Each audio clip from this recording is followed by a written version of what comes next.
湾话艺术水个好，古前解说两句含你做参考。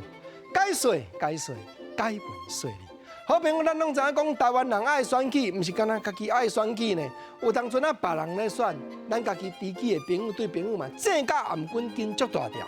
啊，咱比一个来讲，讲世间生成吼，民主国家拢有迄个执政党甲反对党拢有两党。你若以美国就是共和党甲民主党对。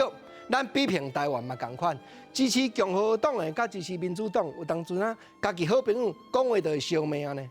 我捌伫海产岛听到两个足知己的好朋友咧相争，讲我支持共和党的，即马是阮共和党的总统咧坐天。哦，即句坐天吼，这正古早的台湾话，坐天安怎解说？虽然毋知影，就是啥物人总统咧坐位，古早讲皇帝咧坐位，讲做坐天。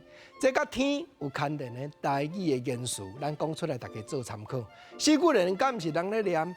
讲康熙君坐天迄当时，道光君坐天迄当时。所以这边一个讲吼，这回是阮共和党的咧坐天啦，毋是啦，毋是你演阮的倒啦。你民主党提名迄个总统候选人吼，我看是普无，无才调跳天啦。讲到即句跳天，原来甲天有牵连的台语的用词。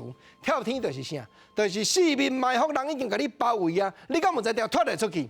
那以选举来比拼，阮吼真正民调赢你有够忝的啦！你无才调演阮的倒，讲你无才调跳天，就是讲吼局势真歹，你若有才调雄出大力甲改变迄个已经无才调，搁再脱出去的困难，安尼就是讲做跳天啦。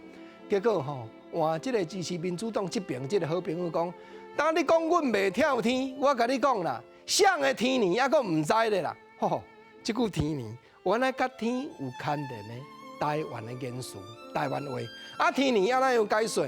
虽然毋知影古早咧讲天年就是啥，就是讲做时机啦。毋知影啥的时机，毋知影啥的场面咧，无定着换阮的天年吼，甲你演啊倒的哦，票还未开，毋知影输赢，敢若碗讲砍起来，毋知影显开是乌还是白就对啦。所以台湾人爱选举，家己知己的好朋友，毋通安尼定定为着选举咧烧钱。啊，嗰种偏激的故事是互大家做参考，虽然毋知嗰种认真的研究。甲台语甲天有关系，才古早用词言语拢甲扣做阵。咱会晓了解讲坐天，会晓参考讲跳天，会晓研究一个天年。咱研究台语的趣味的知识就对了。